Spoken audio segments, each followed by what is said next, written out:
Hey guys, it's Ashley, and today I am wearing my brightest colored sweater I own because I am going to be talking about my most anticipated spring releases of 2019. I decided this year, since I was trying to stick to a every Wednesday upload schedule, that I would do an anticipated releases for each season, and then would do kind of like a biannual of all the books that I've read so far, if that makes sense. I spent some time going through some Goodreads lists and through different Instagram accounts and things to gather a good list of reads that I am really anticipating this spring, ever since either reading about them or, having read the first book in the series or something else by that author. I have a list of just a few books here that I'm excited to read, so without further ado, let's get started. The first book that I have here comes out March 5th, 2019, which is just a few short days away, and that is Opposite of Always by Justin A. Reynolds. There's a bit of a glare here because of my light, but I hope that you can see the beautiful cover. This video is being sponsored by Epic Reads, so thank you so much for sending me a copy of this book.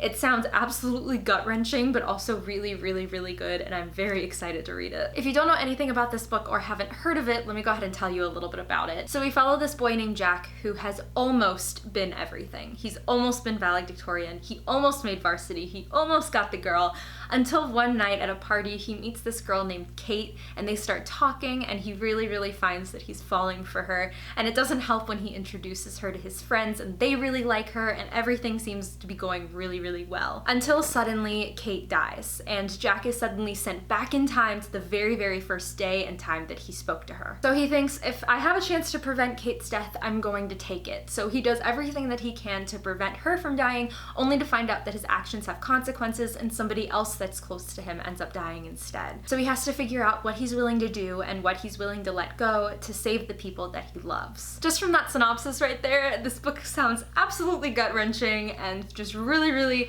emotional, but I'm really excited to get into it because I've heard some really good things from a few people that I know, and a bunch of people that I've seen on Instagram and Twitter have been excited for it, so I am eager to see what this hype is about. Plus, it has blurbs on the front from Becky Albertelli and Angie Thomas, so if that's not enough to know that this book has got to be something that's happening here, I don't know what is. Epic Reads also sent me these really cute little pennants that go with the story that I'm really excited to show you guys. I might have to up the contrast or lower the exposure for you to see it, but this first one here says, "Love is finding the eternal captain to your crunch," which I think is so cute. And the next one says, "In real life, there are no video game power-ups for broken hearts." And the third one says, "Never take time or love for granted." So HarperCollins is putting on a giveaway to give 25 of you a chance to win a copy of Opposite of Always by Justin A. Reynolds and these cute little pennants that go with the book. There's going to be a link in the description below as well as a comment pinned to this video, so if you go down below you'll be able to see it with all of the rules and regulations and things that come along with the giveaway. But if you click on that link, it will lead you to a page on Epic Reads where you can fill in your birthday and your email and be entered for a chance to win. This giveaway is only open to US residents only, so I do apologize, but I hope that some of you will click on the link and enter, because I'm really excited to read this, and I hope that you guys can get a chance to read it too. So this sweepstakes will end on March 1st, 2019, so you only have a few short days to get your name in there, but I hope that you will take advantage and see if you can win. And I do just want to give a huge thank you to HarperCollins for sponsoring this video and for also allowing the sweepstakes to happen, so thank you. So my next anticipated release that also comes out on March 5th is, drumroll, V.E. Schwab's Steel Prince Comics Volume 1 bind-up of the first 4 issues. That was a lot of words, but it's Victoria Schwab's Steel Prince Comics. I'm so excited. Technically, this isn't like a brand new release because the comics themselves and the issues have already been out for some time, but this is the volume 1, so it's the bind-up of the first 4 issues of the comic, and I'm so excited for it. If you don't know, V.E. Schwab is making these comics about Rye's father back when he was younger, I believe. I might be wrong, but correct me on that. And she said that the comics will bridge the gap between the Shades of Magic trilogy and the Threads of Power series/trilogy, which I'm not sure what it is, that she's making in the future. From what I've seen, the art and the graphics and the design and everything about these comics looks so good and spectacular and so awesome, and I'm so excited to read them soon. March 5th cannot come soon enough because I just really want to get back to this world, and I've already talked about wanting to reread the series for real this time because I started last year and I never finished it, but this just makes me so excited for this world. I'm so excited. Another book that's coming out on March 5th, because we have all of the March 5th releases soon, is Daisy Jones and the Six by Taylor Jenkins Reid. Now this story is probably not one that you expected me to have on here, but let me give you a little bit of background here. So Zoe from Read by Zoe actually texted me the other day and told me that Taylor Jenkins Reid is coming to the Miami book signing, which is what we usually go to when we go to book signings, me and Zoe. And I totally forgot who that was, and so she said that Taylor Jenkins Reid was the one who wrote The Seven Husbands of Evelyn Hugo, which is that book that everybody had been going crazy about this year. I've yet to read it, but I am definitely going to read it before I go to this signing, and the book tour that we're going to the signing for is for Daisy Jones and the Six. But like, as soon as I read the synopsis for this book, I was immediately excited for it. We follow a 70s rock band and the reasons behind why they broke up. So we follow this girl named Daisy who wants to get into the business, but she is sneaking into strip clubs and sleeping with rock stars until one day in her 20s she gets noticed because of her voice.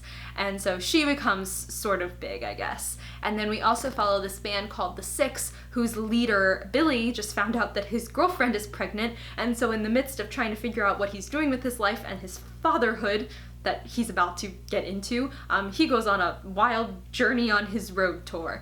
And so one day Daisy and Billy's lives collide, I guess you would say, and they realize that they could come together and they form this really awesome rock band and they become really popular. And so the story is all about, I guess, their startings and also why they split up, because apparently nobody in this little world knows why the band split up. Having seen Bohemian Rhapsody last year, having gotten really into Queen since then, I'm really, really excited for this because like any kind of like 70s, 80s rock bands, like, sign me up. So the next anticipated release that I have in spring comes out on March 26th, and that is Sky Without Stars by Jessica Brody and Joanne Rundell. Now I know that I do have an arc of this book, so I can't really anticipate it if I already have it, but I'm really looking forward to reading it, and I'm looking forward to knowing what everybody else thinks about it too, because the story sounds exactly like my usual sort of read, and I'm very, very eager to try it. Basically, in like a really vague general sort of synopsis for this, it's this world that something happens. I don't really get the history, but then 500 years later, the elite class really rules up high and then the poor starve in the streets, and it's just kind of like your usual setup for a fantasy where a rebel group is going to emerge. It's kind of like based in France, I think, or it's like French sort of something, I don't know. But Chatine, and she is a street savvy thief, and then we follow Marcellus, who Marcellus, who is an officer and the grandson of the most powerful man on the planet, but also his father was a traitor, and something else happened with that. And then we follow Alouette, who is living with the rebel group in an underground refuge, but is also the guard of the last remaining library. And so all of these characters somehow come together with these three different backgrounds, and they have to save the world from something. From a revolution. That's right. They all have a role to play in this revolution.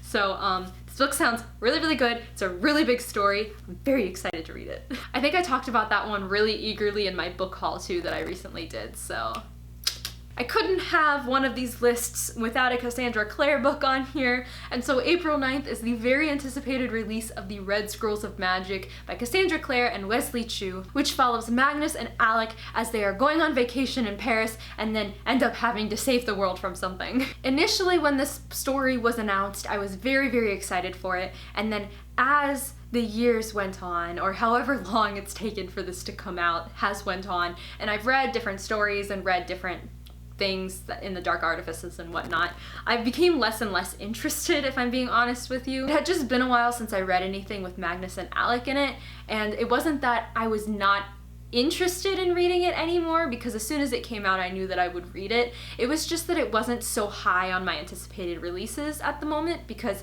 it always seemed like it was so far away. When I read The Ghosts of the Shadow Market, which I never made a video for or told anybody that I read, but I read them, there was a short story in there all about Alec and Magnus and when they found Rafe in Argentina. And so as soon as I read that story, it brought me way back and it made me love them again. And so this book is so high on my anticipated releases now, it's not even funny. Like, as soon as this book comes out, I'm buying it and I'm reading it ASAP. It is considered adult though, so I am eager to see like what's different in like the themes that they kind of play around with and introduce in this. And other than that, I'm just like, I want it now.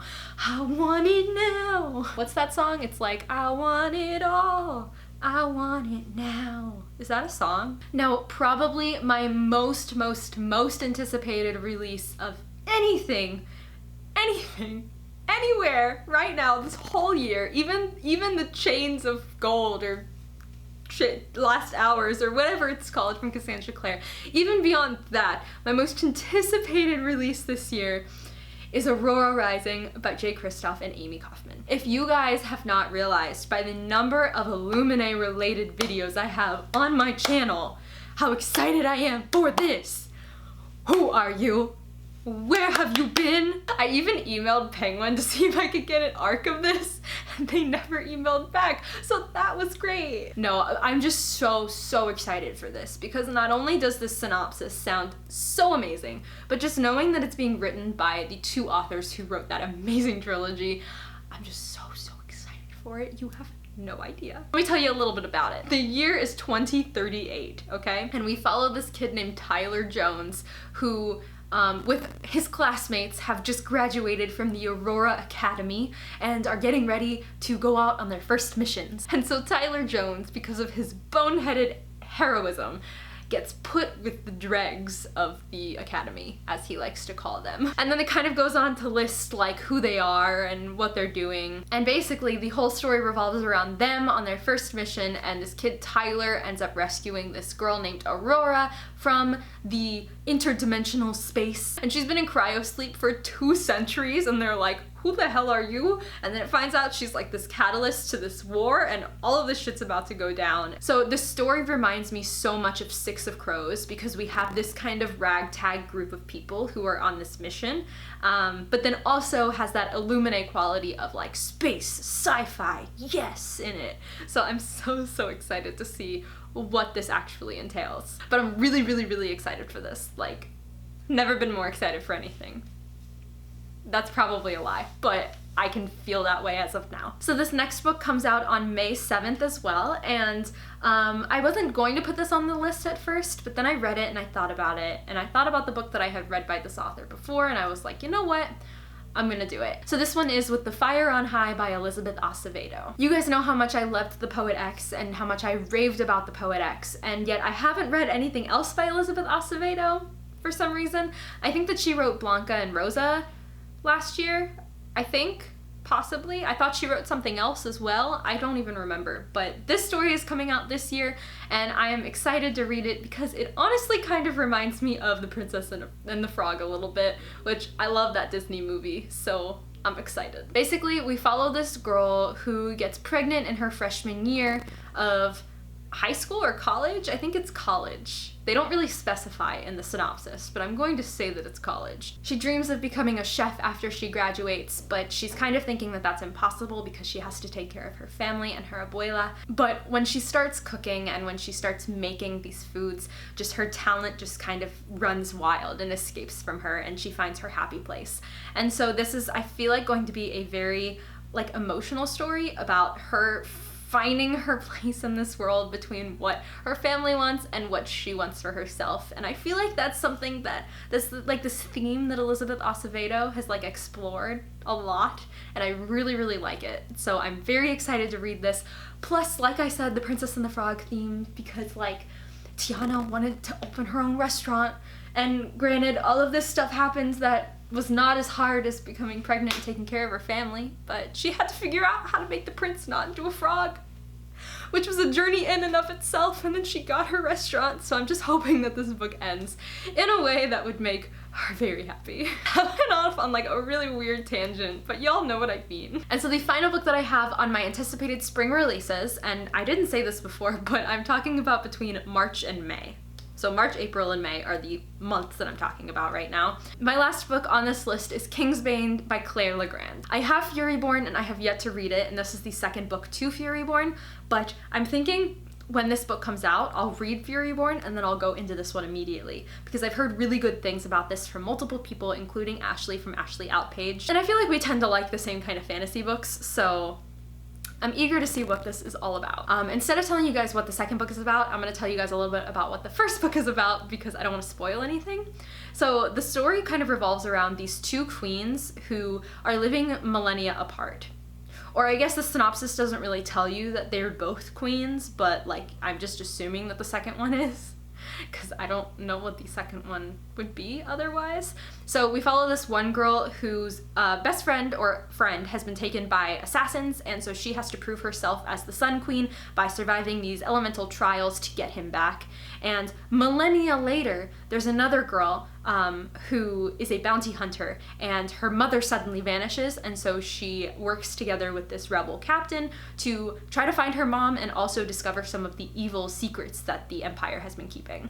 And so I'm assuming the story is told in kind of like a dual perspective, like skipping between history, when we find out that these girls' stories are interconnected somehow. That sounds really, really good to me. So I'm very excited to jump into this book as soon as I can so that I can get to King's Bane, which comes out on May 21st. And I'm just like, oh, there's so many good books that are coming out. So guys, those are all of the books that I have on my anticipated spring releases list. Please let me know what your most anticipated spring releases these next few months. Mine is probably Aurora Rising, but I mean, I think that was self-explanatory. Please don't forget to check out the description and the pinned comment down below where you can find the link to the sweepstakes that is being sponsored by HarperCollins. I really want you guys to get a chance to win this story so that we can all kind of read it together. So definitely check that out if you are interested. Big thank you once again to Epic Reads, which is a part of HarperCollins, for sponsoring this video. I really appreciate it, and I'm very eager to get into Opposite of Always and just probably have my heart ripped out of me. So I think that's everything for this video, everyone. So thank you so much for watching, and I will catch you later. Goodbye!